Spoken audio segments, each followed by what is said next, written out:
संसद में TV scroll को लेकर भी संग्राम थोड़ी देर को देखने को मिला था। दरअसल निशिकांत के खड़े होते ही जबरदस्त हंगामा हो गया। विपक्ष ने पूछा कि अविश्वास की खबर आखिर क्यों नहीं, सरकार की तारीफ के स्क्रॉल क्यों चल रहे हैं, इस चीज को लेकर भी हंगामा हुआ। उसके बाद सदन में लोकसभा अध्यक्ष ने कहा कि इसको लेकर हमने व्यवस्था दे दी है। मुझे लगता था कि अविश्वास प्रस्ताव पर राहुल जी बोलेंगे, कांग्रेस के मित्र बोलेंगे और कोई बहुत बड़ा विषय होगा जिसके आधार पर कि रूल्स का फायदा उठाते हुए। माननीय सदस्य ने पूरी बात कही है, ऐसे नहीं चलेगा, प्लीज बैठिए। इसके बाद राहुल जी भी नहीं बोल पाएंगे और कोई अपोजिशन का आदमी नहीं बोल पाएगा। मैंने धैर्यपूर्वक सुना है, आप मुझे धैर्यपूर्वक सुनिए। निशिकांत जी, अध्यक्ष महोदय। तो सुना आपने किस तरीके से टीवी स्क्रॉल को लेकर संग्राम छिड़ा। रविकांत का रुख करते हैं। रविकांत, ये जो टीवी स्क्रॉल का मामला था, ये क्या था जिसको लेकर काफी हंगामा हो गया था? दरअसल जब निशिकांत बोल रहे थे उस समय नीचे सरकार की उपलब्धियों का टिकर चल रहा था और जो विपक्ष है उसका कहना है कि जब अविश्वास प्रस्ताव पर बात चल रही है तो अविश्वास प्रस्ताव में सदन के अंदर जो कुछ भी कार्रवाई हो रही है वो नीचे टिकर पर चलनी चाहिए, क्योंकि लोकसभा को कवर करने वाला ये चैनल है, सरकारी चैनल है, उसमें वही बातें स्क्रीन पर दिखाई जानी चाहिए। लाइव कवरेज है, जबकि तो जब लाइव कवरेज है तो जो विषय अंदर हो रहे हैं सिर्फ उन्हीं को नीचे टिकर पर दिखाया जाना चाहिए, कोई अन्य विषय नहीं दिखाया जाना चाहिए। जबकि लोकसभा टीवी पर सरकार की उपलब्धियां दिखाई जा रही थी जिसकी चर्चा उस समय कम से कम सदन के भीतर नहीं हो रही थी।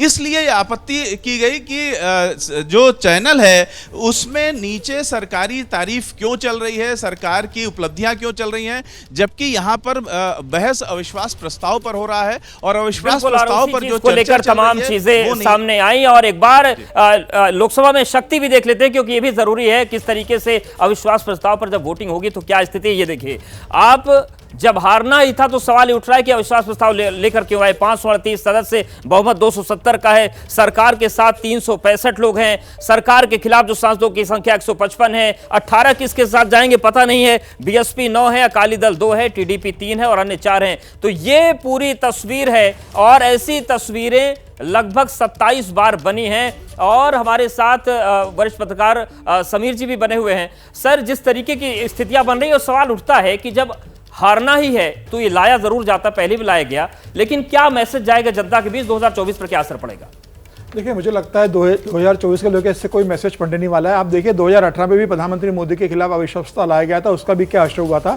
और अभी कल ही आप देख लीजिए, राज्यसभा में भी जो अभी दिल्ली अधिकारियों का जो बिल था ट्रांसफर पोस्टिंग का, वो लोकसभा में भी हुआ और राज्यसभा में जहां सरकार का बहुमत नहीं है वहां पर भी सरकार बहुत आराम से सरकार ने उसको पास करवा लिया।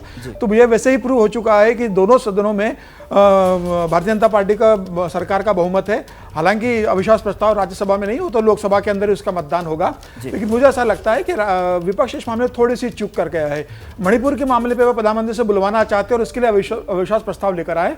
वह चाहते तो प्रधानमंत्री मोदी की जगह, जब अमित शाह ने कहा था, गृह मंत्री ने, कि मैं इस सदन में चर्चा को तैयार हूं और मैं आपको सभी प्रश्नों का जवाब दूंगा, तो मुझे लगता है कि विपक्ष को तैयारी दर्शानी थी, अमित शाह जी के साथ चर्चा करनी थी। अगर उन्हें ऐसा लगता है कि अमित शाह जी इस चर्चा के बाद अगर उनकी समस्याओं का समाधान नहीं है और वो संतुष्ट नहीं है। पत्रकारिता कोई इमोशन नहीं है, ना अपना कोई ज्ञान देना है और ना कोई विचार थोपना है। पत्रकारिता क्या है? पत्रकारिता का मतलब है सही जानकारी इकट्ठा करना और तथ्य बताना।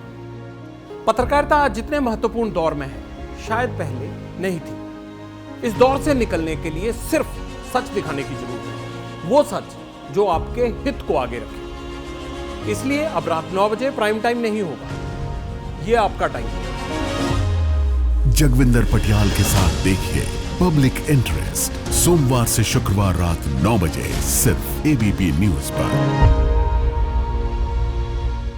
एबीपी न्यूज आपको रखे आगे।